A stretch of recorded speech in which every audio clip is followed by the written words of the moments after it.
I'm WWE Hall of Famer Hacksaw Jim Duggan. Tito Santana. This is Kurt Angle. This is Bret the Hitman Hart, and this is going out to Scott and Holly. You are listening to the Win Twice Wrestling Podcast with Scott and Holly. Oh, it's true. It's damn true. And this ho's for everybody. Ho! Ladies and gentlemen, you are about to listen to the incomparable Win Twice Wrestling Podcast with your hosts, Scott and Holly. We always go over, brother, and that's the bottom line. Dig it? So sit back, relax, and prepare to be entertained. Hello everybody and welcome to episode number 49 of the Win Twice Wrestling Podcast. Did that get an ooh there, Holly? Cheeky 49. Well, cheeky 49. It's like a 69 but without a... Well, anyway, we don't need to worry about that one too much for now. But again, I don't know why. It feels like it's been a while since we've done one of these and it really hasn't been. Yeah. I think it's because we're out of sync. Because we did one last week and then we'd kind of built up a backlog of a couple that we could release ahead of time. Yeah. And now, I don't know, my body clock, because the clocks have just gone back recently, my body clock is out of sync with this show now. Don't know whether I'm coming or going. As was the test from last night when I realised, oh shit, I've still got half a show to watch I forgot about. But yes, you're alongside your co-hosts Scott and Holly. And Holly, so we needed another shorter episode. I feel like it sounds like a cop-out, but we still do. I think we're providing premium content. Oh, yeah. So, as you would agree, I'm sure. Standard. But we did need to make sure that we had a shorter episode. So we're actually doing double recording today. Yeah. You probably hear a bit of delirium seep in as we go into episode 50. Yeah, for sure. But for now, what we're doing is we're actually going back to one of our originally unintended series of the first ofs.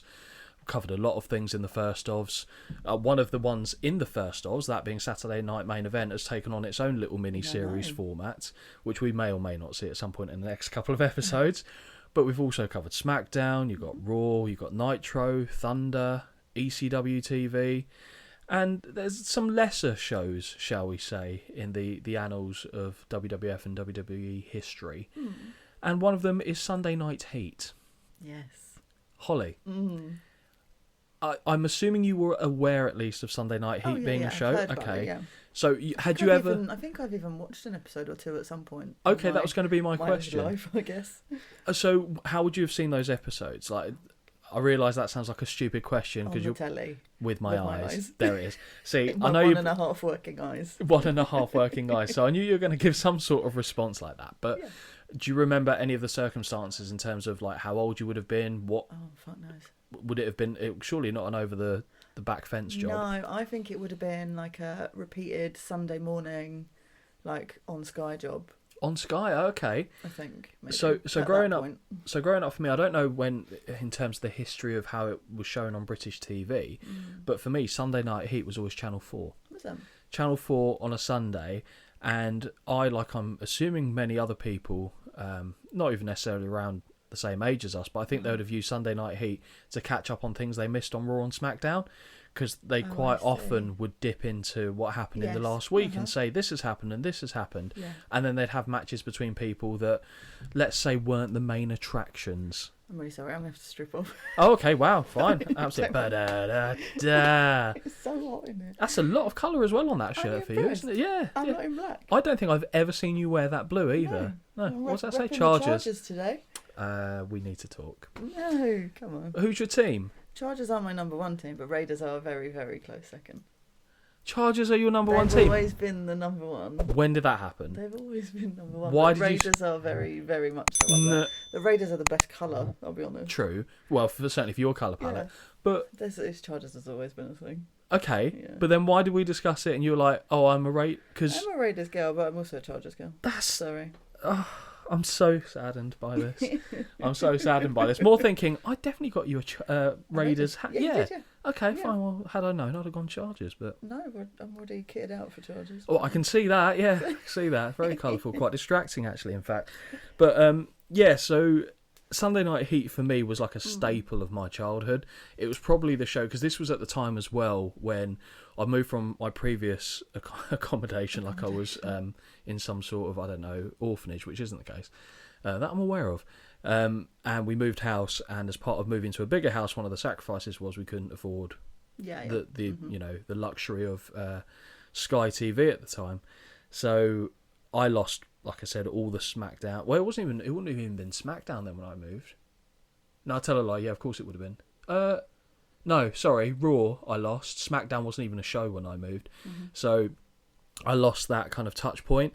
So Sunday Night Heat was, for the most part, apart from the free pay-per-views, which we mentioned before, that were shown on Channel 4 for a brief period of time in the UK, that was my only touch point with the company and the magazines and stuff I was reading, because it was a different world. I mean, it sounds like we're talking 50 years ago, and we're really not.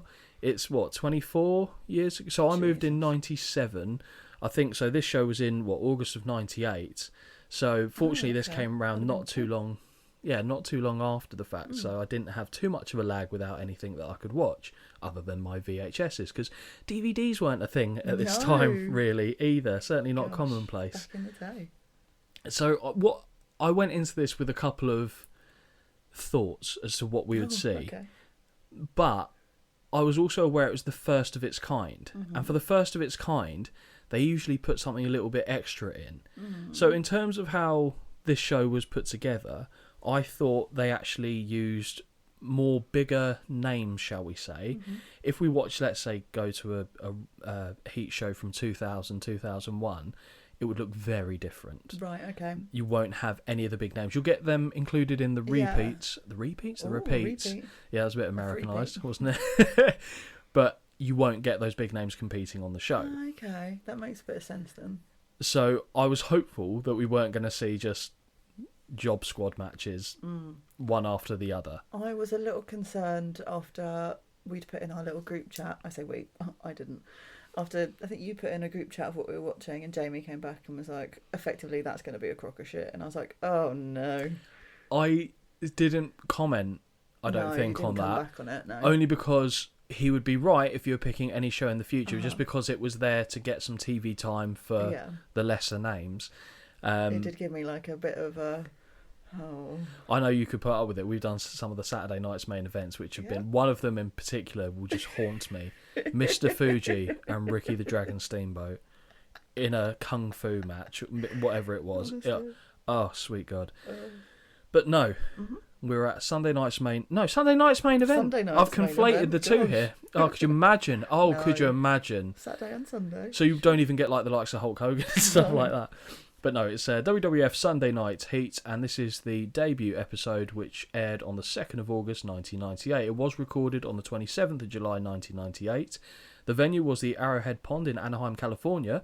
Haven't we just been there for WrestleMania? Not in the real world, but in our podcast journey. I think so.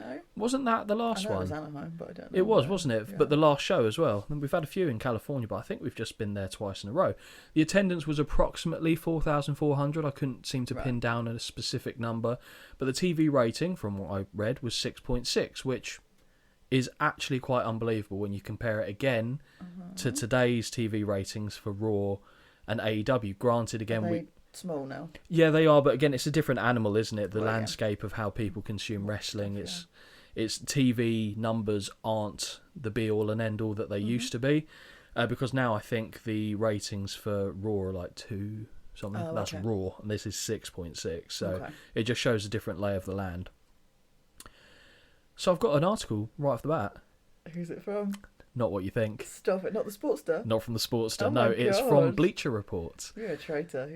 Hey, I'll tell you what, I will take whatever information comes from the sources that I need. That's whether it happens to be the same place over and over again, I cannot help with, because I genuinely have no affiliation with that place. It just happens that they produce a lot of the stuff that is useful.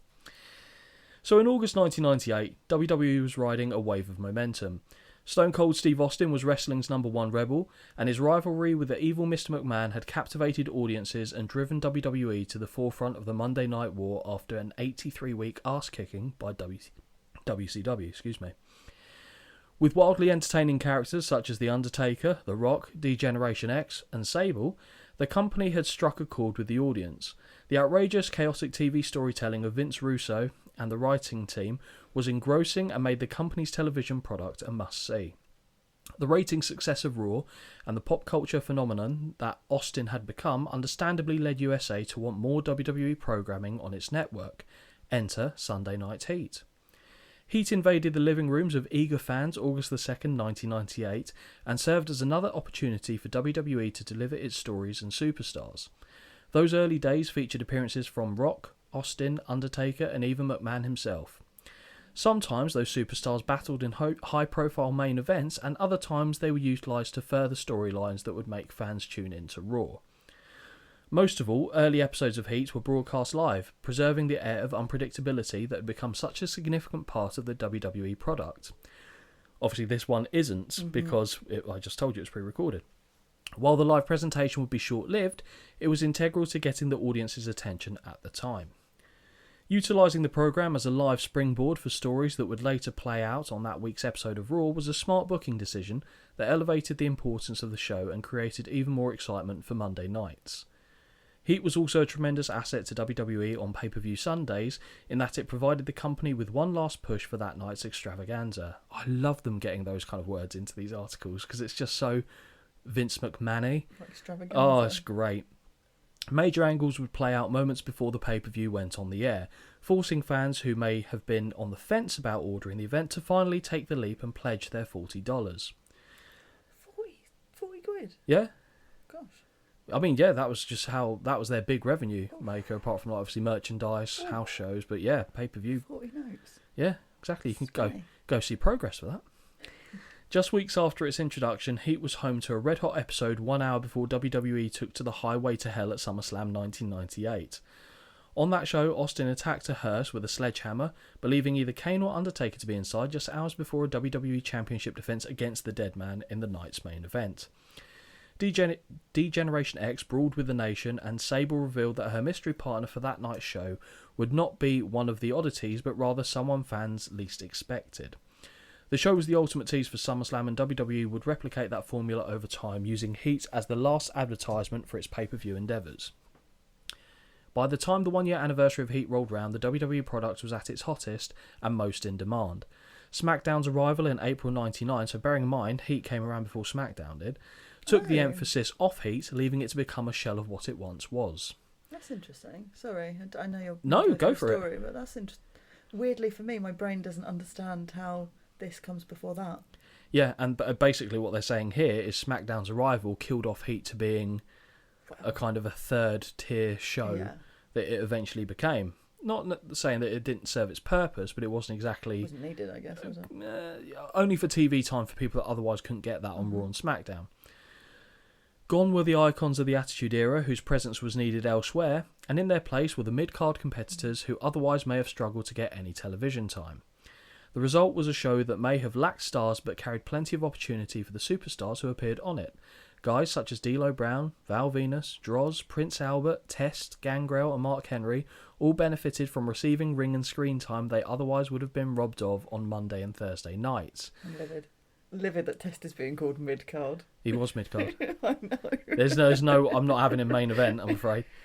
There was little in the way of storyline development. Instead, the superstars were given the platform to showcase their in-ring skills and consequently earn a following from fans who appreciated their ability. We're nearly there. As Heat evolved, it became the C-level show that gave talent unable to get on the company's two premiere broadcasts some exposure. By the time 2002 rolled round and the brand extension was in full effect, superstars such as the aforementioned Brown, Stevie Richards, Raven, Tommy Dreamer, Thin Balls Mahoney, and Rodney Mack became staples of the show. Such a dick.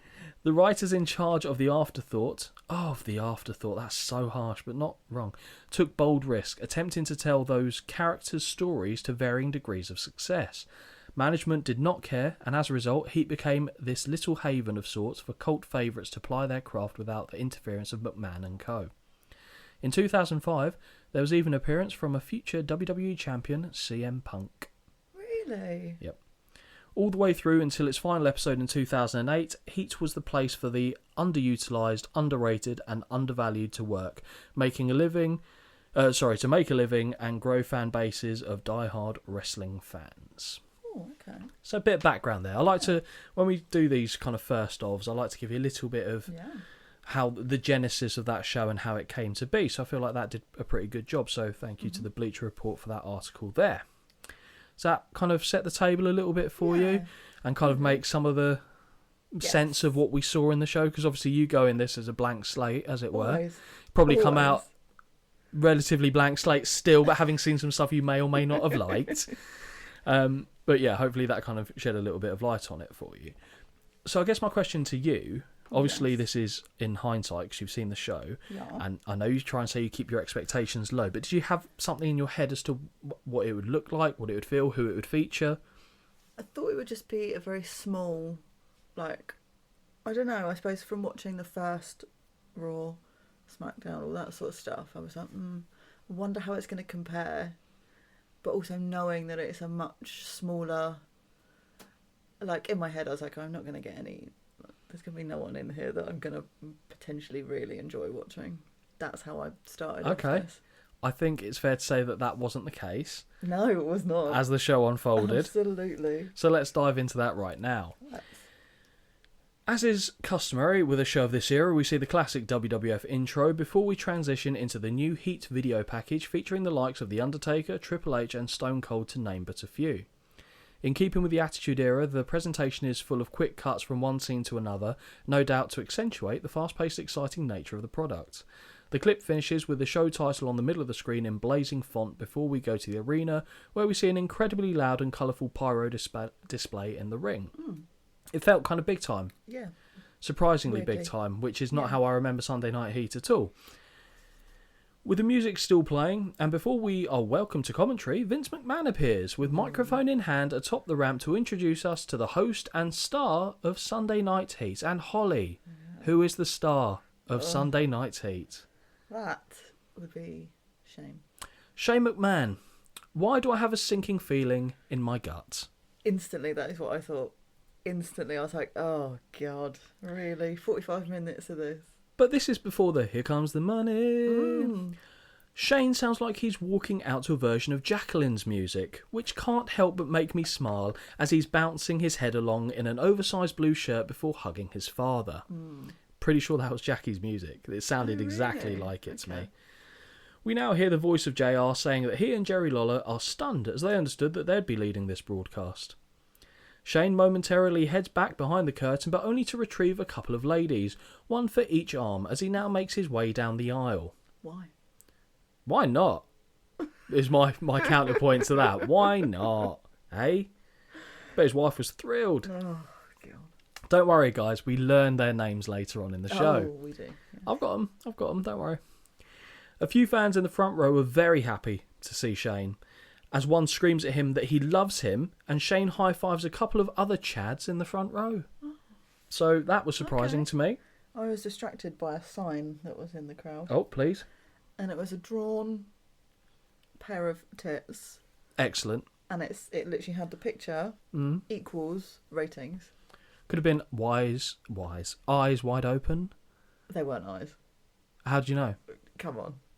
Well, if you draw me a pair of like cartoon eyes, it's going to look like breasts. That's all I'm saying. No, it was like imagine like a W. Oh, so how you draw them kind And of then, thing. yeah. Yeah, okay, fine. Yeah. What was the nipple to boob ratio? It was a decent drawing. Okay, fair enough. Good for them. Well drawn.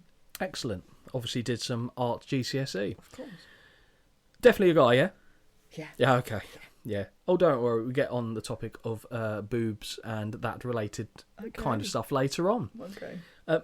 Hey, I can only play the notes in front of me, Holly. I am well aware. Yep. As Shane and the ladies make it to the announce desk, it becomes very awkward very quickly. As one of the girls sits next to JR, who stands up. Shane begins talking and JR says he can't hear a single word he's saying until he puts the headset on. I enjoyed that. Yeah, I did. Shane says welcome to Sunday Night Heat and takes his seat at commentary before we move into the opening match of the night. And it's at this point my brain goes, oh, so we don't get King anymore. That was the one blessing. Okay, yeah, but who would you rather have? King. Yeah. I mean, I'll mention it when it happens, but there are some things that Shane does on commentary that I actually think, that's actually quite nice. Okay. But I was like, no. Was off. crotch chopping one of them? No, that was definitely not. But, Holly, Yes. opening match of the night, Uh-huh. we get Edge versus Jeff Jarrett with Tennessee Lee. God. Making his way through the crowd is a treat for Holly. Edge.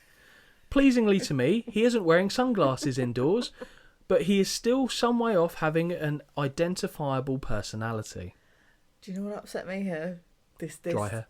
I mean, yes, but this really set off my OCD. Why? His name on the screen Oh, was all in capitals apart from the E at the end. did you not see that they were doing this for everyone, though? It's so annoying. Really? Why? Oh, I hate wow. that. It really sets off my brain into those. But you must have lost your shit then, because they were doing that for everyone. Because at first I saw that and went, that's it's an poor. error, but no. And then I realised, I think it was during Shane McMahon's, I noticed that they'd done that and thought, oh, that's a whoopsie. And then I saw it on Edge and went, oh, okay, I forgot this was a thing. But at what point does someone go, oh, it's a really good idea. That's cool. Let's It's put edgy. it all in capitals apart from Hey. the last little bit. The initial choice was Comic Sans, I'll have you know. So bubble writing was up Fine. there as well. Absolutely fine.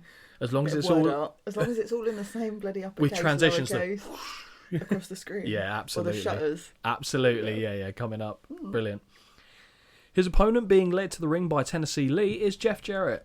And I still think he's in his country music phase after returning to WCW that didn't last long before he went to his slap nuts phase. And He's wearing the same outfit that we saw him in last time. The silver top with the bits just covering the nips when we saw him. he had it wasn't cut the same way at all, I didn't think. I thought it was I a thought it was full-on exactly vest. the same. No, that one was way more... it's the one that you said that you had. Well, a take on it, yes. But Yeah, is it it's silver exactly as well? the same. No, Oh, God, okay. no. Black. Me, silver? Black. Yeah, of course it Of course is. it's black, yeah. Sorry, I But realised. Was those long past, those days are long past gone. So you're not going to wear that for the next recording is what I'm hearing. That's a No. shame. Hey, I'd wear it too, it's fine. Holly, talk to me about Tennessee Lee, will you please? God. He sounds to me exactly like the guy from Police Academy. It's pretty much the gist of whatever he articulates. Jeff, you're going to win the match! I just couldn't do without it. That is yeah. Tennessee Lee. Yeah. He famously, actually, in WCW, I can't remember, was it Sergeant Buddy Lee Parker or something like that? I can't remember his character's name, but he was involved in a match, and I think it was a War Games match, and he got hit with a move, shit himself. Like, actually. Actually shit himself, and he's wearing white. No. Yeah. Yeah. Oh, that's bad. And I think there's a bit where you can see the shit in the ring, and was it Arn Anderson was in there with him, saw it and trod on it, so the camera didn't pick up on it. Oh, Yeah, Buddy Lee Parker, eh? oh God. Yeah, I think that was his name, but God. it's definitely Sergeant something or other. But yeah, shot himself. Anyway, he didn't shit himself here, thankfully. Double J gets a what? Oh, what does he Okay, no, it's typoed this. So Double J gets a wet fart of a pyro display in the ring, spelling out Double J, but in fairness, it does improve as the things actually do start to spin like they're supposed to. On commentary, Shane introduces us to Ali and Kyla, I'm going to say, I think is what they said. I don't know how I've tried to spell it here. There's a G I've put in it for some reason. Oh, a silent G. Well, yeah. So, although she wouldn't know, she's too dumb. So, for those that give a shit, you have that information now. JR asks if they're 21, and Ali pauses and says, I am. JR then turns away and says, yeah, well, I'd like to see some ID. King, meanwhile, is fine not knowing. In the ring, Jarrett starts throwing right hands at Edge in the corner, who has yet to remove his jacket. Holly's upset. Yep. In an effort to help him, Jeff pulls the long jacket over Edge's face and drags him to the canvas before it's eventually removed. More right hands in the corner is followed by a whip, kick to the gut and another big right hand. Whip reversal sees Jarrett land face first on the canvas, courtesy of a what is this move called, Holly? Flapjack. Flapjack! Yes. Spear from Edge lands and now he is slamming Double J's head off the canvas multiple times. Shane is already massively on my tits as he continues to call Lola Kingfish, and he asks the girls if they're ready to party. If either of them could spell party, I'd set some streamers off myself.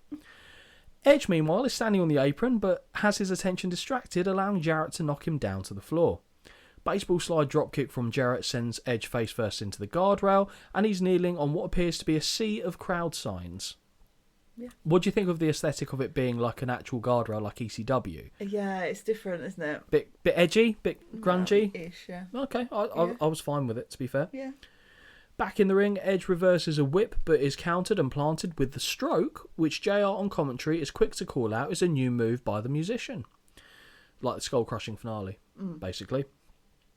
Jarrett climbs to the top rope and connects, well, it's not really, it's like a side Russian leg sweep. Yeah, whereas I've written it Miz as a kind Russian leg sweep. Yeah, that's fine. And that's more accurate, to be fair. Jarrett climbs to the top rope and connects with a crossbody, but Edge rolls through and hooks the leg for a near fall. On their feet, and Edge misses wildly, opening up to a kick to the stomach and a DDT. The cameras take us back to commentary, where Shane points out that Ali was a Playmate of the Year for lingerie or something to that effect, and JR asks, "So you were naked?" She responds saying yes, and asks if he wants to see the magazine, which Shane passes to King, who literally goes, "Woohoo!" How'd that make you feel? I don't particularly. Yeah, but if it Playmate for lingerie, I thought it was Playboy. that's what I thought. But I swear I The heard. magazine was. Yeah, but I swear I heard them say lingerie in Playmate of there. the Year, I don't know. But Who you- knows? I wasn't really listening. But to naked, them. I no, don't know. let's discuss. But I don't understand how you could lingerie and naked are two very different. That you either are or you aren't. It's like you can't be a little bit pregnant. Like you're either in it or you're not in it. See? But it felt like they were talking about cross purposes. But I thought JR's interaction with the women sensational. I really enjoyed it. Just that, are you 21? Yeah, cool. Well, I'd like to see some ID. Just like ignoring them, dismiss it. It was really funny, I thought.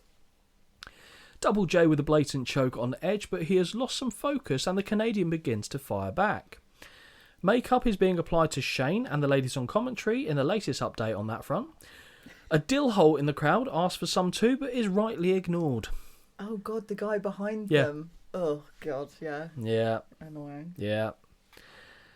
More kicks from Double J put Edge on the canvas. His suplex attempt is countered, however, and Edge hits one of his own. Holds on and hits a second before a front suplex finishes it off for a near fall. I thought we were going to get the Three Amigos then. Yeah. Atomic drop by Edge and a clothesline sends Double J over the top to the floor. Tennessee checks on Jarrett, and it appears as though he is given some signal that results in him distracting the official, which kind of didn't look right, but there you go. I think it's all building up to what we see in a moment. Edge suplexes Jeff back into the ring, and I'm not sure what that signal meant at all. On their feet, Double J pokes the eye before... Sorry, do you want boo there, or... Okay. Honestly, if I spent the whole time booing what I see in these next two episodes, we'd never get any talking done. That is fair. Double J pokes the eye before signalling again to Tennessee that he wants Edge to be tripped. Jarrett finds his whip reversed, and Lee grabs Double J's legs instead, causing him to faceplant into the canvas. Hook of the leg by Edge, and we get the 1, 2, 3. Edge remains undefeated in the WWF. Yeah. After raising his arm in victory, Edge takes his leave and exits through the crowd. And all is not well in the world of country music, as after exchanging a few words, Double J shoves Tennessee in the chest and storms off. A replay shows exactly what caused the ending of the opener. Holly, what did you think? I didn't mind it, actually. And again, I obviously have to go into these things as being like blank canvas and not comparing them to, say, a match at Mania or something. Yeah, of course. Like, Yeah, so fair. for me, actually, this was a good opener. I thought I'm always happy with a bit of Edge, so quite happy. I made some notes about this. Is actually when Shane on commentary, this is where I've written it down. Okay. He, whether it's intentional or not, he would call something or say a move and then say to JR, "Can I just check? Is that right? Is that what that's called?" And I just quite liked that little like, I don't know whether it's intentional or not. I just quite liked he's the expert. Let me just check that what I've said is right. Yeah, I mean, it's not going to replace What a Maneuver. Oh God. Could you imagine if he was doing that? I would have watched it on mute, I think. I see.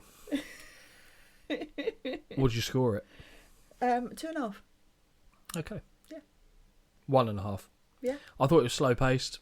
I don't know. There's something about Jeff Jarrett matches that rarely click for me. Yeah.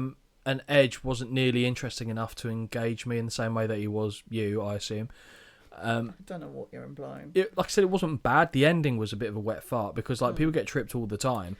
Granted, you could tell Jarrett tried to plant himself more like it had impact, so there's that. And again, for the type of show it was, I guess it's fine. Yeah. But I couldn't really go above 1.5. That's why for me I gave it 2.5 because I was like, it's Middle right of the in the road. middle. Okay. Like, didn't hate it, didn't love it. just happy to see Edge first. Yep, now I'm going to be honest with you. The next bit that we go into after this match has got one of the genuine best performers of the night in it for me. Okay? Oh. Seriously, I'll explain as we get there. Because we see them a couple of times. This isn't the moment where they really shine. But I actually thought they genuinely did very well. I think I know who you're talking Genuinely about. did very well, Yeah. like not even ironically. Yeah. The cameras show us a couple of the actors in Pacific Blue as we see Mario Lopez, or Lopex as it's got here, and Amy Hunter Cornelius, weird name, smiling and waving from the front row. From here, we're taken backstage where we can see X-Pac and Chyna are being spoken to by a very dry and frizzy-haired Triple H. So sad. So sad. Oh, it gets sadder. Oh, it gets sadder for your boy. For the King of Schnoz. Oh. The King of Schnoz style. Triple H. Shirt, make it happen. We cannot hear what they're saying, but it looks as though the future cerebral assassin is trying to start a game of rock, paper, scissors as he pounds his clenched fist on the palm of his upturned hand repeatedly. Chyna and X-Pac just nod. We head to a commercial break. The whole time he's talking, he's doing that. Oh, what? Like he's stamping getting his ready to fist go. on Yeah, his exactly. Open palm. I tried to articulate it well there, but I felt like Yeah. it might have been overlooked by you that he was literally signalling a game of rock, paper, scissors. After we return from the break, we see D-Generation X make their way to the ring, with the usual cutaway to the entrance video and the live action of the trio walking to the ring. That hurts my brain so much. I always thought it was fine. Never had an issue with it, if I'm honest. I don't have an issue with it. It just, my little brain really struggles when it moves that quick. It is very apparent that Chyna has started her transition, as although she still looks like the old Chyna, she does possess a couple of very noticeable additions. 2. Yes. I'll let you go into more details if you see fit. Crotch chops and fireworks go off, and I have to say both X-Pac and Triple H look wildly underwhelming with these get-ups. Yeah, not the one. King stands in the middle of the ring and says he wants to conduct an interview, but he knows Triple H has something he wants to say. What is it that he wants to say? Are you ready? Also, the fuck is he wearing on his face? Oh, the glasses. Oh, ick. It's like he's Morpheus or something in So bad. the Matrix. I don't know what he's doing. So bad. As Triple H asks this, he looks like he doesn't quite have his balance on the middle rope, so holds himself there awkwardly as the crowd respond. Do you see that? He kind of went up there and I felt like his grip wasn't quite right. He was like, I need to call this out, so I'm just going to stay here like I intended to do that. I don't think you did, big boy.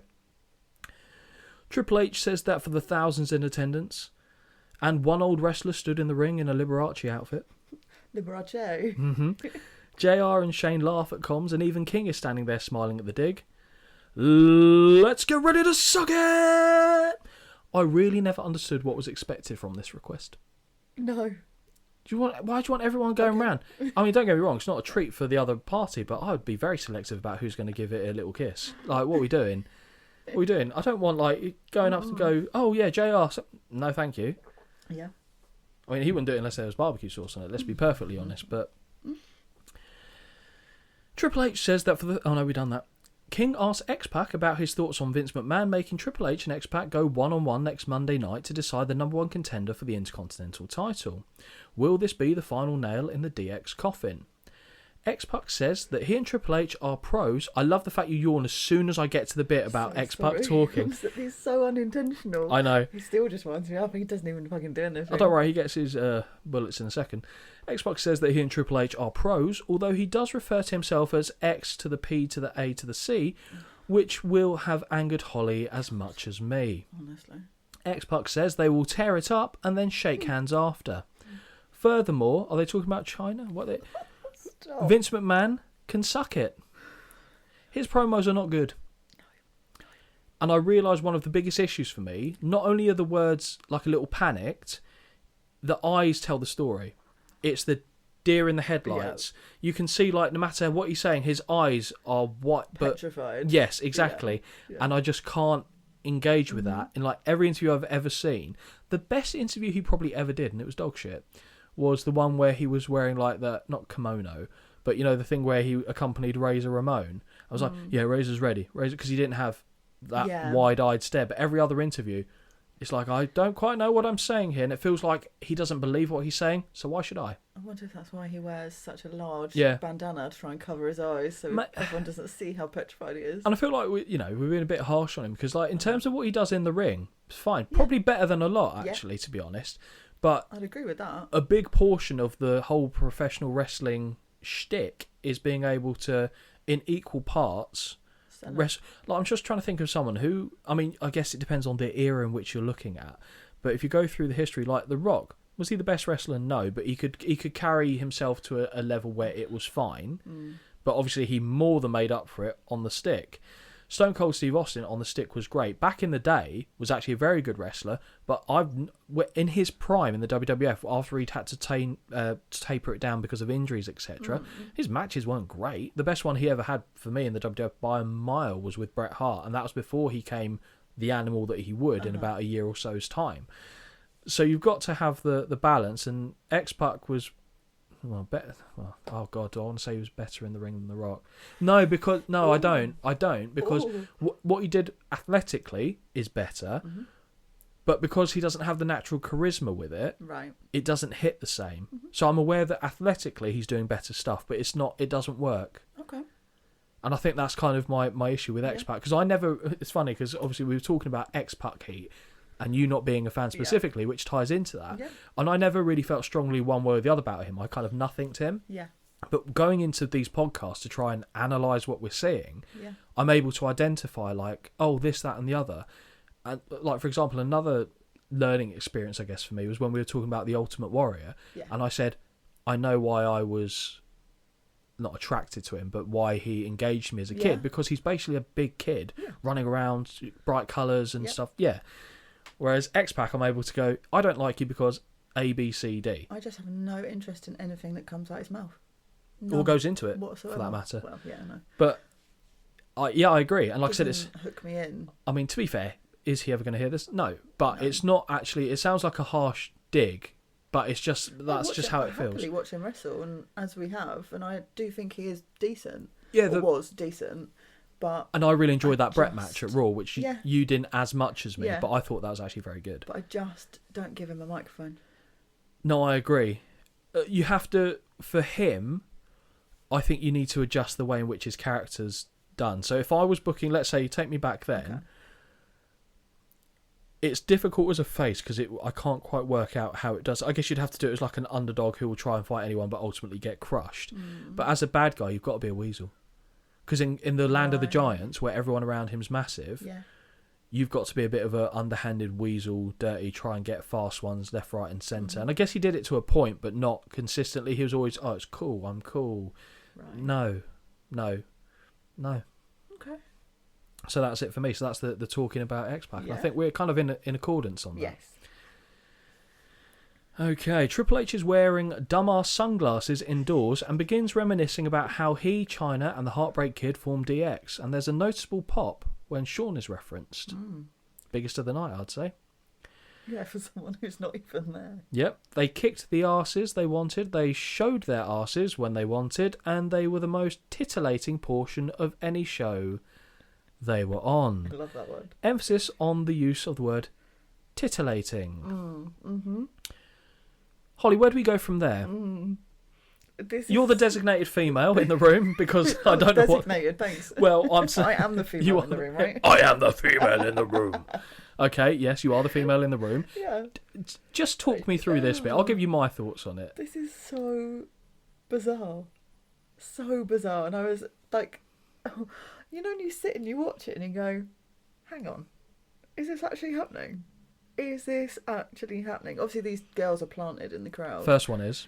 I don't think the others are. Because just coincidentally that a couple of them have fake tits, obviously. I have a similar comment. But I'm just so confused by it. So confused. So explain what it is that's confusing you. So what happened in this segment? Pointing in the crowd at girls to get their waps out. Their waps, yeah. And they oblige. Doesn't take a lot of convincing. Well, funny you should say that. So, yeah, Triple H just starts looking around the crowd, as you said, pointing out at women, and the first one's definitely a plant, as you said, an implant, if you will. he points right at her, Yeah. and to be fair, the way she goes, shakes her head, I'm like, oh, she's really not going to do this. Yeah. To go, but there's like, she went from 0 to 100. She went from 0 to, oh, let me just pop open my shirt and reveal the fact that I'm wearing nothing underneath. Yeah, well, and obviously though, because at first I was like, oh, she's not, and then obviously gravity-defying surgery will do that for you. And what then amuses me here is that when one does it, like, I don't want to sound harsh because, you know, fair enough, you're proud of your body, do what you want. Well, maybe don't do that actually, to be fair. But they go to, shall we say, less attractive women in the crowd who are just going, fucking, this is my cue. Meet Tina and Turner, and then they're whipping them both out from the crowd, like, and just like multiple people are getting involved. I didn't realise how common this was because the one I remember, Triple H wasn't on the microphone, but he's pointing to a girl quite far back in the crowd. And he's going like that. That one I remember where he mimics the lifting of the shirt. That I remember. This not didn't. And she does, and he goes no all the way, and then she does that, which makes me think that she wasn't applying. I mean, it could be wrong. Maybe she was. Because she looks similar to the one in the front row, shall we say? If Triple H said to you, Flash, would you? No. No. Would you? No. Well, why did you sound surprised? When it's just I'll be honest, I don't think. I'm trying to think. Would there anyone that I'd go, yeah, all right? No. Yeah, from either gender, I feel like that's not how this works. So if Alexa Bliss said, "Go on, show us what we're working with," you'd go, "No." Yeah, because I'm married. Oh, ain't that sweet? She's not listening to this. I wish everyone could just see what you did. What? No, I wouldn't. I definitely wouldn't. Wait, what am I getting out of this? I don't know. So hang on. What? Okay, right now let's question. Right, let's cover this scenario. So I've been asked by Alexa Bliss to see what I'm, what you're working with. What I'm working with. Is she just like? Is it where a corridor? Where we? What's happening? Like same situation. She's in the ring. She's in the ring, and doing I'm. A bit of loitering, oh, so this is going on TV? Of course Absolutely not. Absolutely not. The lens wouldn't be able to zoom that well. That's all I'm saying. Well, I thought it was like a one-on-one situation, no. and I was like, okay, maybe in a one-on-one, there's probably circumstances at some point I would, but no, unless I was at a third leg, absolutely not. And even then, I wouldn't be allowed back in the arena. I'd be willing to bet that. Could you imagine actually if that's a point? I mean, granted, it's working towards the male demographic of 18 to 34. Yes. Imagine if Sable's just out there, right? Let's release the hogs from the pen, kind of thing. See, ready for the grind? Like, what are we doing? Do you reckon there's just guys like smacking on the chair or something? Some absolute for sure. dimwits that would though in that crowd. Absolutely, and they'll probably all be your type. Wow. Wow. Am I wrong? Yes. Okay, fine. Okay, your former type. Thank you. There we go. My apologies. I'll tell you what, that got a lot more airtime than I was expecting that conversation. Sometimes I just need to throw you the ball and see what you do with it, because it's very entertaining for me. They spot a woman in the front row and ask her to flash. She shakes her head until she eventually goes, "I'll go on then," and whops the cannons out, is how I put it. Now it's a free-for-all as another woman somewhere else flashes and Triple H is lifting his own top in the ring in excitement. Yeah. Triple H and X-Pac point at Shane on commentary, and then both sides crotch chop at each other. No, don't want that. Weird. Yeah. Although if JR did it, fine. Best crotch chop we've ever seen, by the way, in this. Paul Bearer. That will never not be fun. It's just the way he started going, like a demented blob. Yeah. JR now tells us that Kane and Mankind is scheduled to take on the nation's representatives of The Rock and Owen Hart with tag team title implications. You're probably annoyed because this is the only match they confirm. Oh no, there's one they say is coming up, but it literally comes out right after. Yeah. Were you annoyed at that? Yes. Okay, fine. Were you intrigued at least about the match? No. Oh, wow. Okay. We now see Stone Cold sat against a wall in a locker room, downing a cold one, or as Shane calls it, a couple of stabilisers, which I really like. That was the best moment for him on commentary, I thought. He was drinking Coors Light. He was. Yeah, impressed. Right into another commercial break. Holly. Yeah. When we return, we see what looks like footage of Droz focusing on his tattoos and wild pet animals before he vomits into a bin. I do not need this in my life. What a gimmick. No, but at what point is this beneficial? At what point of being a wrestler is vomiting on command useful? And a former Denver Bronco. Oh, yeah. Droz's world, ladies and gentlemen. Apparently, during training, Mark Henry blew his nose in Droz's shirt, and he thought, I don't have to take it like that. So he puked on Mark's hand. Why the fuck did anyone think people wanted to see any of this? Is this like, I don't know when Jackass came around, but it must have been Maybe. late 90s, early noughties. But this is just the gross male culture, but I don't know. I used to like funny things in Jackass, but the gross stuff I never liked. I still will happily sit and watch old Jackass stuff. Yeah, but anything that involved vom yeah, or shit or yeah, anything like that, I agree. Not for me. Or like thank when you. Steve-O was paper cutting between his. Yeah. That's, to me, that's not.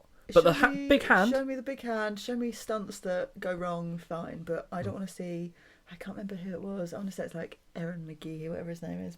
Niche. I don't know if it's him. Would eat all the raw ingredients of like an omelette And then be sick. and then puke and Yeah. then cook it and then eat it. And I'd be like, yeah, it's grim.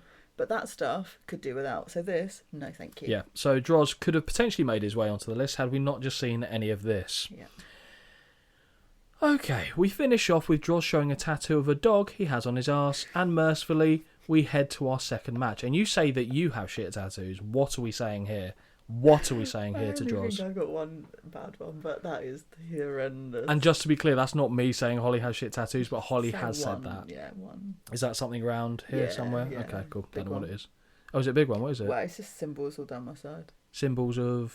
And not musical symbols. Yeah, that's where Didn't my really brain went. elaborate there, did No. I? Like Oriental, like. Oh, okay. Stuff, What's it so. say? Oh, it's top secret. No, nothing exciting. Oh. Chicken chow mein, was it? That's the joke I was waiting for. Okay. That is the, Well, that's without what I was knowing what it waiting for. is, but yeah. No, Okay, nothing well, exciting. maybe you'll tell me off air. Into match number 2. Yeah. I don't know how I felt about this match, I'll be honest, but it does give me a wonderful opportunity to talk about something else that I briefly touched upon in the past in a recording with you. Okay. So the match, Yeah. the Headbangers and Droz Yep. versus Kai and Tai with Mr. Yamaguchi. Okay? Right. Okay. I'm just going to play this by ear. So we see the Headbangers and Droz make their way to the ring. And as their opponents Kai and Tai head down the aisle, we are shown footage from Monday Night Raw. Before we get into that, Holly, talk me through the Headbangers. Oh, what? Their wardrobe, the gimmick. I mean, I'll be honest. I've seen them so much now that I feel a bit numb to it. Like, Really? doesn't shock me anymore. Washes over you, does it? Are they? No. Yeah. No, because this was weird. It's not even a big thing for me. Because I don't remember them coming out with the tit cones in this, or did No, they? I don't remember. 'Cause, I've not mentioned it, therefore it can't be. So it must have been WrestleMania 2000 where they're doing the Battle Royal, and then because one of them had the Thrasher had the silver face paint as well, Yeah, I and feel they like both. this is just the skirts and Yes. vest tops that say like real men wear skirts. Yeah, to be honest, I remember thinking at the time, to me, I thought they were dangerous. I don't know why, because, and this is, I don't know how this is going to make me sound, but I guess from a young age, I'd not come across anything like that in my life, and my brain didn't know how to process it, and thought, they're different, because like, you know, growing up, let's be fair, like, boys don't wear skirts, that kind of stuff. So me seeing, unless you're Scottish actually, for some reason that seems to be the free-for-all, although they would say kilt, so I'm not going to argue with that. So seeing these guys like that with shaved heads, piercings, They look quite, like, they look menacing. menacing You guys, feel like there'd be something out of like a Clockwork Orange, and they just come around like Yeah. kick people's heads in and then move on. So, and also the music as well, because to me, being that young, I wasn't of the age to I wasn't into that music yet. That was about another 5 years away from me. I'd say early teens is when I started to like that kind of stuff. So I always thought they were they interested me. Yeah. I think that's the best way to say it, which is probably quite a compliment, given that all the wacky characters and stuff in the history of wrestling, and I will always go, yeah, there was something about them that engaged me. Droz I thought was interesting as well, because I thought he carried himself well, and he had such a unique look. Mm-hmm. Like, you can have a unique, this sounds bad, because he was good looking but used the unique look aspect well, in a similar way, not to the same effect, and you're probably going to take offence to this, as Jeff Hardy. Jeff Hardy's a good looking guy, but he did enough unique stuff with his hair, facial hair, colouring, all this kind of stuff, and gear, that it kind of had a similar effect to me, because Droz would always have Doesn't just rely on the fact that they're good looking. Exactly, so Droz would also have I'm trying to think of a good description, like a Midwestern or like a country boy type thing. Do you know what I mean? Yeah, I do. Yeah. Where because he's got the kind of, it looks like he's been working on like a motor or something to fix it. He's got the flannel, is what I'm thinking of, that kind of design. And I know that's kind of up your street. Yeah. So I do like a bit of flannel. So that's why when I saw Droz, apart from, had it not been all the puking stuff like that, Yeah. I think you'd slowly go, he's all right. There's something about him. I don't know what it is. Yeah. But you can't be going around being sick in bins for fun. No. Okay. As we know, Holly, Val Venus has a penchant, if you will, for the ladies. And Mr. Yamaguchi's wife is no different. The two shared a shower. Mr. Yamaguchi found out and cut Italian meat at the entryway with a katana, although they didn't call it a katana to be fair, to signal Val's upcoming coxecution. Ooh. And I quote Holly, "I choppy, your pee-pee." Talk me through that.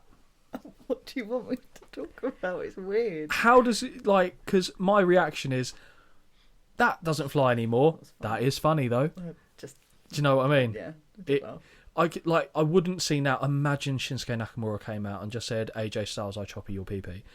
What doesn't work? I'll be honest, I didn't need to hear anything. I just needed to see the massive like sword or whatever used to chop some like form of chorizo or something. Yeah, like it was a proper salami log, wasn't it? Yeah. What was funny about that though? Someone said, "Oh well, could it even cut through Velvet?" Yes, it cut through that. Unless he's rocking an elephant's trunk, no. it is going through you. It is 100% going through I like you. that it's questioned, yeah, though. like go, "Oh, could he?" Yes, yeah, it could go through my leg, let alone my dick. Jesus Christ! But we do see some Val Venus, so What we do? Well, we get the music. Oh, yeah. And we're nearly at the music, to be fair. As we know, Holly, we've done that. And, no, we've done that. Apparently, Val likes playing with fire, though.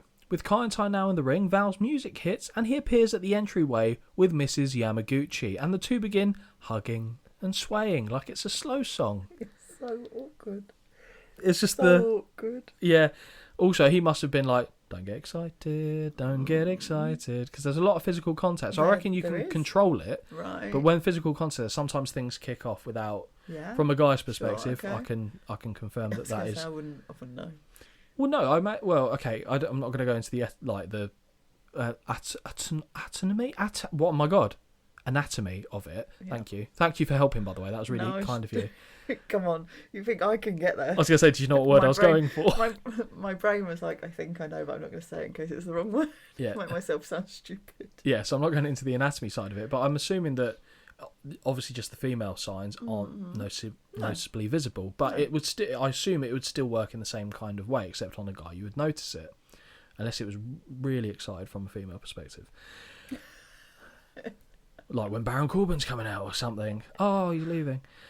That's what it had to get referenced, didn't it, to be fair? Absolutely had to get referenced. Holly, just when you think jorts were no longer in fashion, here are Kaientai, who, to a man, are all wearing them, and hoodies for this match. Yeah. They're like wearing my childhood. It's basically what they're doing. My grunge phase, yeah, absolutely. Where's the chain that goes from one I never really did the chain thing. Never. No? Yeah, I think I had one, but I never really kept, because I thought, no, I'll just get get caught on something and fall over, and then it's a situation. Starting off at the bell is Mosh and Funaki, who lock up before Mosh locks on a side headlock. Push off by Funaki, who gets shoulder tackle to the canvas. Drop down and leapfrog by Funaki, comically sees his hood go up onto his head upon landing. Now it's Mosh's turn to leapfrog and go for a drop down. Holly's impressed. I am. Big back, I'm pretty sure I could leapfrog Funaki if I'm being honest, but I always find a leapfrog impressive, no matter who really does it. Yeah. I'm just impressed. Big back body drop to Funaki. Deep arm drag, and Mosh is kicking away at Funaki's midsection before tagging in Droz, who leaps over the back of Mosh to connect groin first on Funaki's back over the ropes. The bump and grind is still going on at the entrance, but Droz can only get 2 in the ring. Eye rake by Funaki gives him enough. So boring. Gives him enough space to tag in Dick Togo, who gets turned inside out by a clothesline from Droz. Holly obviously didn't know the name of Dick Togo because she's laughed. No? So you have no idea who Dick Togo is here. Obviously, Japanese wrestler, done the vast majority of his work in Japan. Works for companies like New Japan Pro Wrestling. I think he's done Michinoku Pro, other companies. So yeah, we'll get onto the third gentleman in a second because his name, honestly, it's the most confusing name for me. But we'll get there. Right hand sends Togo into the buckles, and a strong whip sees... What did you call them? So sorry. I was mid-yawn there. Yeah, sorry to interrupt the yawn. It looked quite therapeutic. Sorry. It was a really good one. Yeah, as well. I can tell you're getting emotional. Yeah, It was a really good one. like caught in the act. What did you name the Kai and Tai lads in this match? I didn't. You didn't just call them Kai and Tai? No. Oh my god, what did you put? Nothing. I don't know who they are. I know when they're in the ring because I've put that there's moves, but if I haven't written who it is, then I know it's not Jaws or a headbanger. Okay, so it's not Japanese Man 1, Japanese Man 2. No, Funaki, no. you know. Yes. Okay. But I just... Also, there's no way in hell my phone is going to let me write that. No, that's fair. That is fair. I mean, we can't even get Saturn and Malenko in your phone, so yeah, that's fair enough. Right hand sends Togo into the buckles and a strong whip. Buckles hot. He does get the boot up on a following charge, allowing him to tag in Men's Teo. And that is spelt MEN apostrophe S, so belonging to men. Men's, yeah. TEIOH. That's a bastard to spell repeatedly when you're doing... so Men's Teo. Okay. And the duo connect with a double bulldog to the former Denver Bronco. Hook of the leg by Teo is sent flying when Droz kicks out at 2. Like fucking flying as well. Mm-hmm. Teo looks for the body slam, but it's easily blocked, and Droz hits one of his own as we head to commercial break. When we return, we see Togo connect with a running leg drop on Thrasher that only gets a 1 count. Togo claws away at the face of Thrasher whilst burying his knee into the spine until the ref breaks it up. We're told by JR that King was asked by the nice man from HR to head backstage and call it an early night, as apparently he's an uncontrollable animal around women, it seems. Thrasher, and by the way, apart from the last part, word for word what JR says. Yeah, it is. Thrasher gets sent into the buckles but avoids the Dick Togo charge, and the Kai and Tai member lands on their neck in the corner in a heap. Mm-hmm. And I know Holly would have flinched when she saw that. Self-inflicted as well, mad. Yep. Funaki takes a couple of cheap shots on Thrasher, allowing Togo to make the tag to Teo, and he connects with a big boot to the midsection. Funaki now legal, and he hits a scoop slam on Thrasher before heading to the top rope, where he misses with an elbow drop. Droz is tagged in, as is Teo, but Droz has clotheslines for everyone, basically, at this point. Yeah. Now Teo and Togo eat body slams, and all 6 men are in the ring. In unison, the New Jersey trio whip Kai and Tai into the middle of the ring, where they all collide. I liked that. Yeah, I did. I thought it was quite funny. Leaving only Teo and Droz in the squared circle. Body slam on Teo, and Droz signals the end is near before delivering a sit-out powerbomb and securing the 1, 2, 3. Holly, what do you think of this 6-man tag? Yeah, gave it 1. Interesting. It was very here nor there for me. Interesting. Yeah. Why? I just didn't care. I had no engagement in this whatsoever. We've flipped reversal on this one. This one high. 2.5. Okay, fair enough. Because I thought the action in this was miles better than the opening match. I actually know the members of Kai and Tai, which, if we're being honest, is a big reason that it held you back on this. Maybe if you'd seen them a few times, you'd have felt differently. Yeah, probably. Funaki being the only one that you'd have known of the group. So I expected you to Switch off. continue with your W formation. So I was unsurprised by that. But I think if I'm just looking at the action, I thought it was perfectly decent. 2.5. And I wasn't expecting to give it that, if I'm honest. After the match is done, Mr. Yamaguchi tried desperately to make it to break up the pin, but trips over the bottom rope and pounds away at the mat in frustration. I actually thought that looked pretty good as well. It looked like it legitimately went over. With the match now over, Val sends Mrs. Yamaguchi backstage and slowly saunters his way to the ring, licking the tip of his thumb every 4 fucking steps. He challenges Mr. Yamaguchi to make a move for him, but he and Kai and Tai head back up the entryway instead. Now Val has laid his eyes on the celebrity guest sitting at ringside, and as he approaches, Mario Lopez stands up to shake his hand. Val swats it aside and begins gyrating towards Amy Hunter Cornelius because the man cannot be stopped. I don't know what I've put here. Oh, go on, word for word. Mario is what it should say, but I've got Amrio. Ooh. Amrio. Mario laughs and puts his arm in front of Amy before saying to Val to not go there and asks him to leave. The Big Valboski is uninterested in the beta cuck behaviour and delivers a monstrous pie face before beckoning Amy to come forth. Mario has had enough and jumps the guardrail to hit a double leg on Val and immediately is swarmed upon by referees and officials.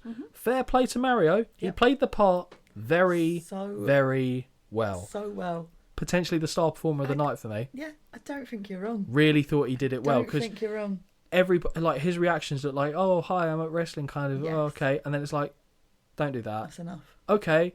And then it looked like he was genuinely emotionally involved the whole time. I thought it Very was good. good. And it's a good job that as Slater, he did all that amateur wrestling at, what was it, Valley High or whatever it was called, from Saved by the Bell. Yeah. So that came in handy for the double leg takedown. I also would like to know, he has not aged a day. I know, it's upsetting, isn't He it? still looks so good now. Yeah, he's a good looking lad. It's Yeah, annoying. He he's must be, not- near 50, if not. I'd assume so. Yeah, I Looks don't know. great. Where do we go from here? Where do we go? Okay. Oh, God. Amy looks absolutely shocked to what unfolded there. The cameras now take us backstage, where we see D'Lo Brown beside Mark Henry as the European champion is shining his belt in preparation for his defence later tonight. When we return from commercials, we are shown some highlights from Fully Loaded, where apparently there is a breathtaking bikini battle royal, direct quote. Sable undresses behind a partition and excites King before the footage takes us to snippets of what Jacqueline wasn't wearing in the ring. Jesus Christ. Honestly. Sweet Jesus. We also see Sable and an infamous clip which I will save the details on for now.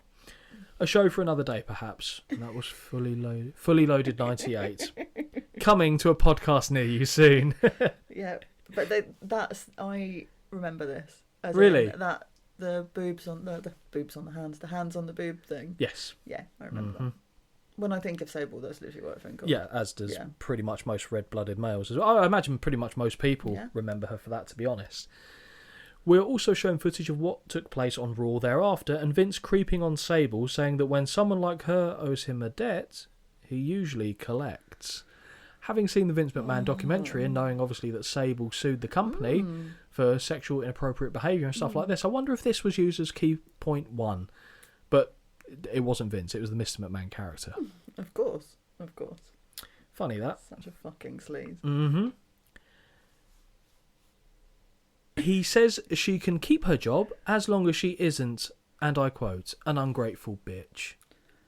Gosh, that's... How would you feel? Like my work review isn't going to start with that line. You can keep your job if you're not an ungrateful I'll give you bitch. a job.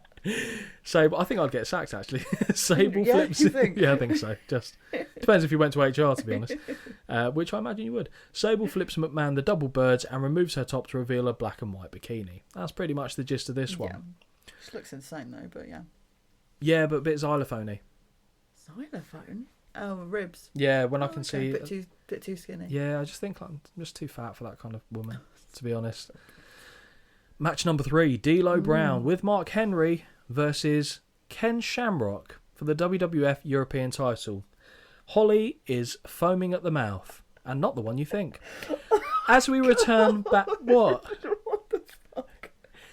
As we return back to Sunday Night Heat, we see WWF European Champion D'Lo Brown bobblehead his way down to the ring, ready to defend his title. He reminds me so much of a Duracell bunny. That every time you see him, he's always so full of energy. He is. He's Do you like know got what an I mean? oscillation to him. Yeah. Yeah, that's fair. His challenger, the world's most dangerous man, and one of Holly's visual stimulants, Ken Shamrock. Ken is wearing little red budgie smugglers and is in peak form. He psychs himself up on the steel stairs before entering the ring and only just avoids the onrushing D'Lo Brown before putting the champion down with a back elbow. Holly, tell me your thoughts on the leader of the Lion's Den, the head of the pack, Ken Shamrock. I can't with this guy. Those are such small pants. They're so small. And yet you don't really see anything as well. Yeah, he looks good. Oh yeah. Yeah. Yeah, he's lots of vitamins. Yeah. Yeah? Yeah. Do you pause? No, Oh, no, okay. don't need to. It's etched in my mind. Okay. Okay. D'Lo whips... what else? No, we'll cover that later. D'Lo whips Ken into the ropes and looks for a drop kick, but Shamrock holds on and the champ hits the canvas hard. Whipped by Shamrock, and we see a Japanese arm drag before a second whip results in a stiff kick to the chest, knocking the champ down once more. Well, actually, did you think this was going to be a good match or an interesting match? I did, actually. Yeah, I thought you might. Yeah. D'Lo holds on as Shamrock tries to move him away from the ropes, and on the second try, Ken finds himself backdropped over the top to the floor. D'Lo is signalling to the ref that he has hurt his knee, and this distraction allows Mark Henry to clothesline Shamrock on the outside before tossing him back into the ring. Tossing him made you laugh there, didn't it? No, I know what's coming next. Okay. Shamrock won't be stirred as he throws a few punches at D'Lo, and it turns out he's not alone, as Steve Blackman and Dan Severn make their way to ringside. Holly, there's a lot of man here for you, isn't there? There's a lot of man. There's a lot of man. A lot of man. Yeah. There's a bit later on I was like, she was pausing like mad for this. 100%. Oh. Spinning back heel kick by Brown, and he follows with a few big right hands and a body slam. On the second rope, D'Lo connects with a forearm drop and makes the cover for a 2 count. JR suggests he should have gone for the lowdown as the chest protector deals out additional damage. Fair point. He might not have elected for the lowdown, but the chops he is selling at the butchers are indeed sky high. Mm-hmm. Corner whip is reversed and D'Lo hits... Hits instead. Ooh. Okay, corner whip is reversed and D'Lo hits instead before he walks right into a belly-to-belly suplex. Somehow, despite him being right in position to, Ken doesn't make the cover. Yeah. The ref begins the count briefly as both men are down until they return to their feet and exchange right hands. Reversal on the whip and Shamrock connects with a Hurricane Runner that sends the champ to the outside. D'Lo takes a long look at Severn before shoving him in the chest and returning to the ring. Enraged, Severn quickly follows and tackles the champ from behind, beginning to maul him. Before we get to the end of this, do you know who Dan Severn is? Thank you. I've got a question that says, who is this guy? So Dan Severn, professional wrestler, so he was a very good amateur wrestler as well. Competed in mixed martial arts until he was very old, very old, well into his 40s, maybe even got near 50 and was doing it. He was NWA champion for a long time in the period where the NWA was a bit dead. So going into the formation of TNA, so in the 90s. So around this time when he came into WWE, he was the NWA champion. In the UFC, he competed in the early events. He won a UFC tournament. He had I'm trying to find a tactful way to say this, potentially the shittest fight I've ever seen in my life against Ken Shamrock in the UFC. Really? Yep. That went on for... Oh my God, it felt like an eternity. It might have been half an hour where they just laid on top of each other, basically. Dan would tackle Ken to the floor and just smother him, and that was it. It was boring. Really, really bad fight. And I think it was declared a draw because nothing of any note happened, really. So those two have a history, and it looks here like they're trying to set up some kind of mixed martial arts stable, because Steve Blackman's got the background as well, karate, etc.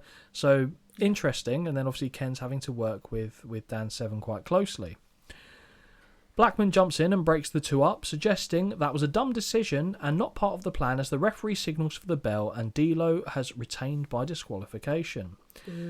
Thought that might be the case, but you like D'Lo, so it's fine. I do, yeah. Shamrock is incensed, asking what happened, and Steve has to step between the two men. This is when Holly gets happy. It's 2 slabs of beef just bouncing off each other. Yeah. All the tendons, tension, Seeing these two next to each other in the ring, I know Holly is happy, is what I've written here.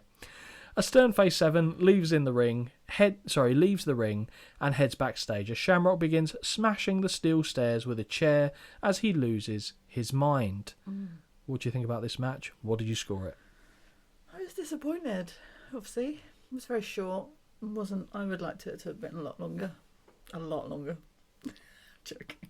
Just a bit longer would have done. Just a bit of Steve Blackman and Ken Shamrock having a conversation. Yeah, fine. Yeah. Actually, just don't even have to do anything. Just stand and chat. I'll talk about 2 extremes as well. So Dan Severn came out in a suit. Steve Blackman came out in the Chris Benoit. Where's his clothes? No. Hey, it's like he was midway through getting changed. I reckon I've got to go out. He did it like an anime thing where he's like side on, then just goes whoosh, and takes off his whole top like that, and then goes, "I'm ready to go." Comes out without the bouffant hair doing all that. So funny. I gave it 0.5. Oh wow! I gave it 1 star, and I thought I was being pretty harsh on it. I just couldn't. And I think the half a point is for Shamrock's pants. I'll be honest.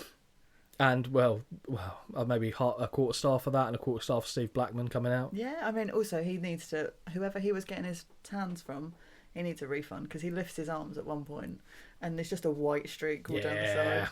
So Before we head to another commercial break, Paul Bearer declares that the road to destruction begins tonight. It doesn't matter if it's The Rock, Owen Hart, Undertaker or Stone Cold, Kane and Mankind will take back what is theirs. With this, Bearer, Kane and Mankind walk off screen. When we return, we see Bart Gunn relaxing on a leather sofa with a WWF Attitude shirt on, being interviewed by Shanna Moka, or Moaka? Huh? Mokla. She's the future. She then marries Travis Barker. Just FYI. Oh, okay. Shanna. Not anymore, The but way it's, I swear, because I wrote down, I paused it when it was on screen. It says Shanna Moka. I think it's M-O-A. Moakler. Oh, I might have missed the L, Maybe. to be fair. I vaguely remember. Fair enough. I think. From Pacific Blue. You didn't realise that was Bart Gunn, did you? No, you saw my face, didn't you? Yes, I did. Because I've written Lefty. Who the fuck's this? Bart Gunn. Wow. Okay. Yeah, because he's even talking about, and Yeah, it shows don't footage really- of the brawl for all. I think I just zone out in these segments because they're so pointless. Fair. I just don't take it in. Yeah. Well, no, leave that. Shanna asks Bart about the brawl for all and how physical he was with Dr. Death. Bart responds saying he has all the respect in the world for Dr. Death, but at the end of the day he caught him with a big left hand. Shanna asks to see some of his moves and closes the gap between the two of them. Bart says, sure, and puts his arm around her. All this leads up to her informing us that Pacific Blue is up next. Give a fuck. Mm-hmm. Dearie me. Lopez and the other one, fine. It feels like bargain bucket. Like It does bargain bucket. Yeah. I'd rather have had a bargain bucket, I'll be honest. Yeah. Before the main event of the evening gets underway, we once again see Stone Cold sitting in the locker room drinking a cold one. Maybe the same footage. I hope so, because if he's sat there this whole time, just bored out of his mind, just drinking. As he has a vested interest in the outcome of the following match, because not only is he the WWF champion, he's also the tag team champion with The Undertaker at this point. And now, Holly, it's main event time of the evening. It's main event time. Guess it's main event time. Kane and Mankind with Paul Bearer versus The Rock and Owen Hart. Yeah. You didn't have high expectations for this one, I assume? Not really. Okay. But which, again, to me also weirdly is surprising considering the names that are in it. But having seen what I'd seen, Fair. I had a low expectation. Fair. The former tag team champions Kane and Mankind make their way to the ring where the 7-footer sets off his corner pyro, making the woman, or the women I should say, with Shane audibly react. The nation now make their way to the ring and we are treated to loud Rocky Sucks chants. Yep. Owen keeps putting a finger to his lips, calmly asking the crowd to be quiet. I like that. I don't know why it amused me. We also see a person in the crowd who decided in the summer to fully cosplay as Kane, which is mental for many reasons. The bell sounds and it's Owen and Mankind that start things off with a lock-up. Owen quickly turns it into a top wrist lock that gets countered into one from Mankind. Mankind talks the arm over his shoulder as Owen claws for the eyes of the masked man with little success. I actually don't know who the faces are here either. No, don't know. Lovely. Oh dear, I wrote that like Mark. Lovely. Lovely rolling and flipping escape by Owen, who reapplies the hold himself, but Mankind breaks free with a couple of right hands. Mankind ducks too early off a whip and eats a kick, but levels Owen with a clothesline when he returns. Elbow drop misses and Owen tags in the Intercontinental Champion. Kick to the gut by The Rock and a couple of right hands puts him in control. Face first in the buckles goes Mankind, but he successfully claws the eyes of the champ before running him face first into his own corner and tagging in Kane. Boring. Kane looked in peak form, I thought, here. Oh, absolutely. Yeah, just one massive fucking pasty arm. Maybe that's the trick here. Maybe everyone else is like forgetting to put their tops on and all this sort of stuff, and he's like, no, I'm going to cover up a lot, but just expose one arm. Yeah. Dangle the carrot. That's all you need. Little man of mystery. Yeah, there you go. Maybe. Yeah. Man of mystery. Interesting. International man of mystery. Yeah, well, that would have been a very different gimmick for Kane. Oh my god, could you imagine Kane as Austin Powers? I mean. Oh dear. Rock eats another buckle and takes some punishment in the corner, including a blatant choke. Corner whip sees Rock stagger back out into a clothesline and he eats a fist drop upon hitting the canvas. Deliberate uppercut by Kane, but Rock just about manages to hit a float over DDT as the crowd chant "Nugget" at Owen, who is standing on the apron covering his ears. 2 count for The Rock. Why? It was like he was like a little nugget, so he's not important, just it's a derogatory term used specifically at Owen Hart. Oh, So you go, I'm not a nugget. okay. Fair enough. Which is exactly, by the way, what a nugget would say. Just putting that out there. Okay. The champ clotheslines Kane over the ropes to the floor where he lands on his feet. The girls say, "Oh no!" in the most illegitimate way you could convey concern. Yep. Kane strides back up to the apron where he pulls Rock down throat first over the top rope, and now he has climbed to the top rope where he connects with a clothesline. Sadly, we have taken a commercial break, and when we return, Owen is kicking away a prone Mankind in his team's corner as Kane is being instructed to head to the apron. Rock gets the tag and kicks away on the masked man before choking him over the top rope and slinging him to the canvas. Into the corner goes Mankind, where Rock looks to fire away, but Mankind tries to fight back and nearly succeeds. Rock does manage, however, to drag Mankind to his corner and make the tag to Owen, who misses by a mile on a spinning back heel kick, because Mankind, I think, ducked the wrong way. Yeah. Double arm DDT by Mankind connects, and both men are down. Tag to Kane, who wastes little time on clubbing away at Owen. Corner whip and a double-handed raised choke by the big man, who tosses him down to the canvas. Whip and Big Boot puts Owen down once more, but the clothesline is ducked. Kane now grasps Owen by the neck, but the wily veteran kicks away at the legs and connects with an enziguri that drops Kane down to one knee. Up top, Owen connects with a missile dropkick, but Kane kicks out at two, and now it's time for Owen to get that chokeslam. Heavy landing there. Kane goes for the tombstone, but Rock enters the ring and clubs him, causing him to drop Owen to the canvas. Mankind takes the opportunity to drag Owen to the outside and begins unloading with stiff rights. Kane joins in on the fun, but Rock is out there quickly to brawl with Kane. All four men continue to brawl, but Owen slides in the last second to beat the count, and the Nation wins by count out. Smart play by the veteran. Holly, what did you think of the match and would you score it, please? 1.25. I did not enjoy it. Again, it's a show this short, and we've had one DQ and now one count out. Yep. And One interference finish yeah, I just and one Yeah. clean finish, to be fair. yeah, it just Yeah. didn't. The only clean Do it for me. finish came in the six-man tag, and Val Venus was out there the whole time. Yeah. Okay, fair enough. Yeah.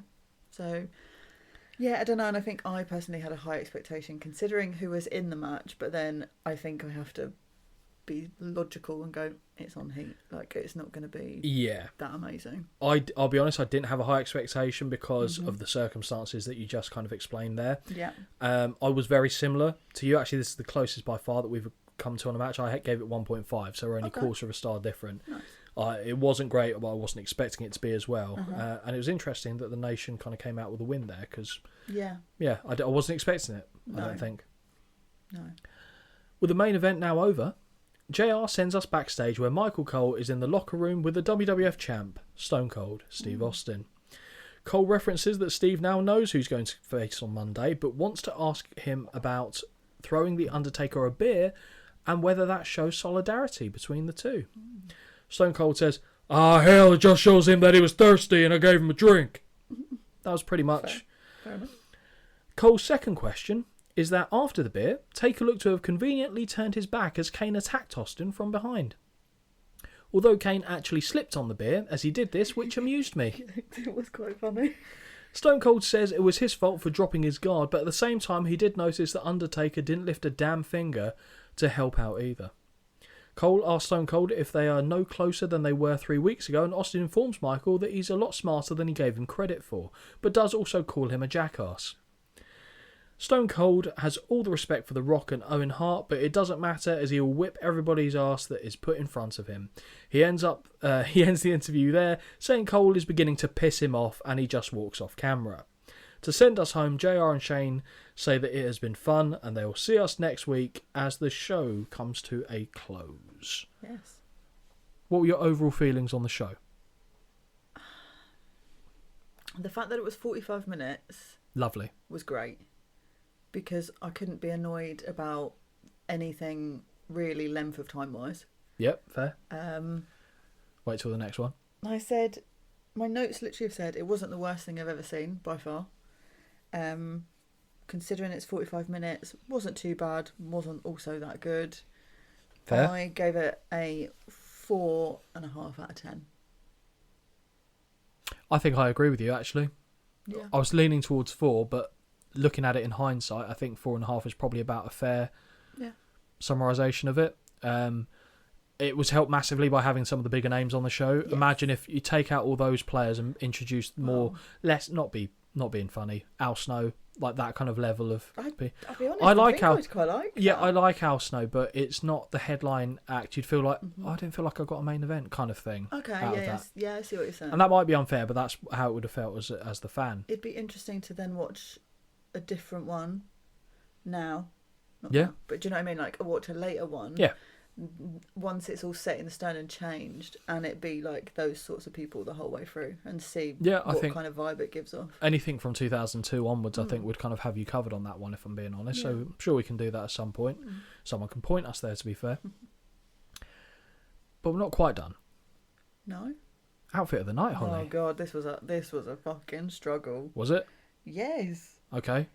Because there's not a lot to choose from here. Okay, so But, hang do you want to on. give it to 1, Ken Shamrock 2, now, 3, 4. There are 4 contenders. Ken Shamrock? He's in there, yeah. Funny. Of course it is. Steve Blackman won't be in there, though. No. Not Jeff Jarrett. Edge might have been considered, but I don't think so. Are we accounting for Sable and Jackie, even though they No. weren't on the show? No. Okay, fine. Who else? Kane, I thought looked in good form, to be fair. So Yep. I'd put Kane on there. And Stone Cold, really, you didn't see a great deal of him backstage. Jeff Jarrett, definitely not. Tennessee Lee, definitely not. I did actually put Double J in there. Did you? Purely Okay. because it was slim fucking pickings. Fine. It's just all over. So who have I silver. missed then? Owen Hart. I liked his Oh, singlet. okay. The black with I know you're not a singlet fan, so I didn't go for know, that. But I liked the black with the yellow danger Yeah. stuff on it. So yeah, I've put all over silver of JJ. I've even put, it pains me to even put that on here, but I feel like it's going to be a slim pickings. Yeah. There isn't much to it, but the tiny red pants, the kick pads, it just works. Looks good. Kane, the red, the black. Brilliant. Slim pickings though. And then Owen Hart, the singlet with the danger yellow bits. Which makes me think you're now going to say Owen Hart, but I'm sticking with Ken Shamrock because that's where my brain went for you. Nah, Kane. I would agree. To me, Kane was the best one I of felt the like I night. couldn't put Ken Shamrock. Why not? Because Sure, that's not really his outfit, is it? It's just a pair of pants and kick pads. But that is his outfit. But do you know what I mean? It's no. So yeah, Fine. Ken. I would have been happily accepting of Ken Shamrock. Yeah. Because to be fair, looked good on As him. would I. So, what now? Let's get a look. Not now. But before we put this one to bed, Yep. can you please share the? And I'm not going to accept no. Please, please, can you share the socials with the lovely listeners? wintwicepod@gmail.com. Every other form of social media is wintwicepod. Instagram, YouTube, X. Oh yeah, I haven't posted on that for a while, to be fair. Oh But yes. dear. So I mean, we're not exactly throwing them out on Instagram either, to be fair. But yeah, that's it. And yeah, you can contact. I mean, if you want to put a show suggestion forward, please do so. You can either do it via email, which is what I'm picking up on. If you want to send it to Holly for whatever reason, do it through that'd be Instagram. nice. So I know she likes interacting with you fine folks out there. But that pretty much puts this one in the rearview mirror. I think we've analysed the show to an extent I wasn't expecting us to, if No, I'm me being neither, quite I'll be honest. honest. We've gone about 20 minutes over what I thought we Yeah. would. But obviously meant that there was a lot of fun and shenanigans to be discussed. Yeah, a lot of tit talk. A lot of titillation. Oh yeah. Yes, as you'd say. But yeah, hopefully you've all enjoyed the show. And until then, take care, guys. Bye. Until next time, this has been a Win Twice Wrestling production. Peace out.